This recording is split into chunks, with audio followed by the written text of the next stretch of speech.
Hello, I'm Dr. Joe Kort. I'm the director, founder, and a psychotherapist at the Center for Relationship Health in Royal Oak, right outside Detroit. And today I'm going to be talking about what happens when you discover your partner's browser history. Now, in my office, I usually see couples that are heterosexual, and she, the wife, the female partner, the girlfriend, has found his browser history. This pushes the couple into crisis because what happens is she discovers something she didn't know about him. She didn't know that he was into any of this. She has a disgust response immediately, and she's wondering, is he wanting this from me? And I don't know if I want to do this, and I wasn't even given the choice. And it's like a whole secret life in her mind. And it is a secret life. It's not just in her mind, but we start to look at, when we start to do the work, privacy versus secrecy. Did they have an agreement about this? Didn't they have an agreement about this? So what happens though is then she confronts him and says, hey, I found this in your browser history, it's on your computer. And I'm going to be honest, a lot of men are sloppy. They're sloppy. They don't erase their cookies, whatever, their histories. They keep their, sometimes the actual pages are up. So she finds it.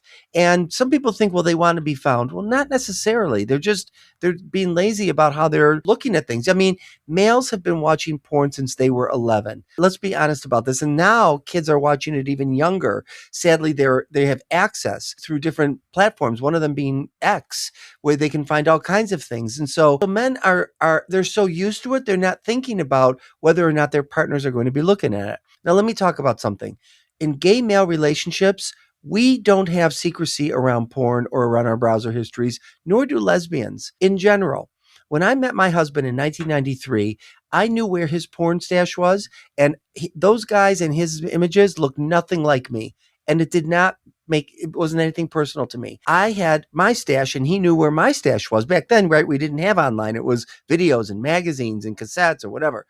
Um, and so he looks nothing like the guys that I like to look at. But we made a sex life together. We made a life together, and we had our own, but we understood we had a private mindset about the kinds of things we like to look at separately that didn't include each other. Heterosexual couples don't have those conversations and don't have those expectations, sadly. So when she finds this, it's like one time I had a client say to me, it was like I brought up all his porn. This is before the internet. I brought it all up, the magazines and everything. And it was like bringing up for her like a dead baby. It was that heavy for her, that dark for her, that wounding for her, understandably, because she's unaware that he's looking at anyone or anything differently from her. But now my work as a therapist, when they come in and they're in crisis, is first helping her, because now she's injured.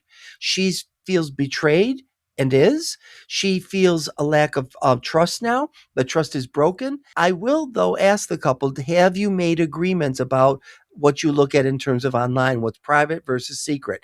And most couples say no. But couples will often say, well, they should have just known. Yikes. No, you can't just know. If you're a couple that you think, well, they should just know, they know the difference between right and wrong. No, like when I ask couples, are you monogamous? Are you open? Are you polyamorous? Are you monogamish? There's all different ways of being in a relationship. Even if they tell me they're monogamous, I ask them, have you negotiated your monogamy? And people look at me like I have two heads. What is there to negotiate? Well, because for one person, it might be that they can self-pleasure. They can look at online porn. They can interact with people online. They're never going to meet them. And the other partner says, absolutely not. That's never okay. But they never had this conversation. Well, they should just know. No, couples often fight over contracts they've never made. And that's one of the things. But I don't start there as a therapist with the couple because she's so upset, understandably. So we work first with her emotionality, her dysregulation about what's happened and what does all this mean? Because now she doesn't know, is he going to want these things? And if I don't want to do them, is he going to find somebody else? Has he already found somebody else? Has he interacted with somebody? Sometimes she'll even find that he has talked with people and made plans to meet them. And she's sure that he has met them. And often the men have not met them.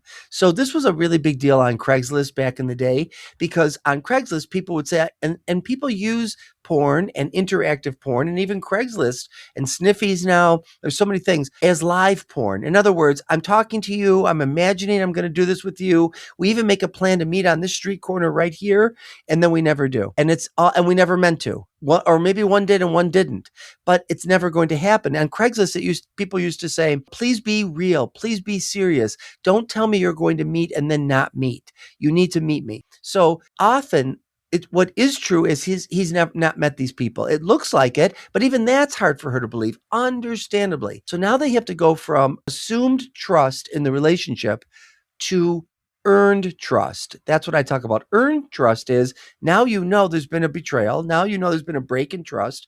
How do we re-earn trust? So number one would be that she gets transparency over his phone and his computer, and he's not going to give her a hard time. I coach him not to give her a hard time over wanting to see what's going on, because she has the right to look, because she's now wondering what's happening, and you're making new agreements, overt agreements, not covert agreements, real, honest, direct agreements. But then we also talk about getting him to understand that this has hurt her, that he has broken the trust with her. And most of the men do. But what happens is they don't know why. Well, they've been masturbating since 11, like I said. My father was masturbating since 11. His father was masturbating and watching porn since 11. I jokingly say that cavemen were doing it and carving it into the rock so they could self-pleasure. I mean, this is a thing that a lot of men do, and it just becomes private, and it's not something we talk about, or if we do, it's in jest with each other. It's never serious. But now he's forced into a situation to talk about something that's been very private. And yes, it feels secret to her. So, and this is what straight men do. Let me say this too. Straight men will say, oh my God, I'm so sorry. And he is. I'm so sorry I hurt you. I will never do this again. I'm erasing my hard drive. I'm getting rid of all this stuff. We can do all the work we need to do, but it'll never happen again. And he means it in that moment. Then the moment passes and time goes on and he starts watching again. Now he feels like, how can I tell her? She told me if I do it anymore, she's going to leave. A lot of women will say this, or she's going to have a hard time, or I don't want to see her dysregulated like that and hurt her again. So he doesn't tell her. But then she finds it again. Now it's not so much about the porn or the browser history. Now it's about you promised and you lied. You've now lied to me. Now that's the issue. We made an agreement. And so I always tell straight men, don't make these kinds of promises, because you don't know that you can actually keep it, since you have such a long standing history of looking at porn. So now when she becomes less in crisis around this and understands that there's something about him that needed to look at whatever he was looking at, now that work becomes, I call it cracking the erotic code, uncovering the non-sexual narrative. Why is he looking at this porn? Because, for instance, even he, when he's not aroused, might feel a disgust response, as does his female partner, about what was that? Like, why did I get off on that? I've done other videos on this, so you can watch them on YouTube and on TikTok and Instagram on shorter form. But in this video, I want you to understand that there is a reason why we're drawn to certain kinds of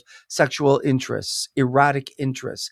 And they often stem from our past, our social history, our psychological history, our religious history, our sexual history, and it informs what kinds of things we look at. So if a man, let's say he likes to watch porn and he likes women who are unshaven down below and have bushes, bush porn, it might be called, right? But he's always told his wife, and he's maybe told her, but maybe she didn't want to be unshaven, or maybe they struggled around this. And so he might say to her, okay, then do whatever feels right to you. But he still likes unshaven parts, right? So now that's what he's watching online. And that gets him off. It's not instead of his wife, it's in addition to his wife or his girlfriend. And so sometimes it's just simply that this is, maybe he saw his mother or sister undressing at some point, and a little boy who's just coming into their sexuality might find that arousing. I know that's uncomfortable for people to hear, because how can you find a mother or a sister? But it's just the fact they're females. Forget that they're mother and sister. And then he's not thinking about them, but he's thinking about the image that he saw. And now that becomes the image that he now is erotic. There are other men and other people. And by the way, this is men and women. We all can do a non-sexual narrative about why we get off on what we get off on. So it can be like your first sexual experience. It might be related to an early trauma, where I've talked about this in other videos. I've had men who have been abused in the bathtub by a mother figure who's, under the guise of caring for him, washing his parts, maybe takes too long, lingers down there, and he can tell even as a little boy that this is problematic and not right.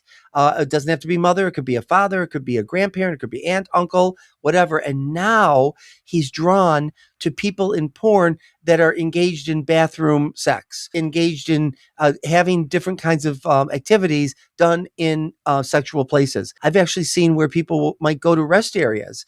Gay people who have been abused in bathrooms as children, gay men might go to a rest area to be in a bathroom because the bathroom becomes eroticized. So these are just two examples. I'll do more videos on other kinds of examples. But once the couple understands, all right, this comes from somewhere. It's not just that you're objectifying women. It's not just that you're watching something that I don't approve of or I don't like. It's in addition to that, it is erotic empathy. We call it erotic empathy. There's a woman named Amanda Luderman who coined that term for understanding and having compassion for why a partner gets into what they get into and why you get into what you get into. And when you drop from disgust and into compassion and into empathy, now we can start to do the work of couples work, which is, could this be incorporated in your relationship? Maybe not. If it is, does it mean that the wife has to do this? Not necessarily. Maybe it means they talk about it while they're being sexual with one another. They might watch it online. There's so many ways. There may even be a way that they create that doesn't even exist on this planet. So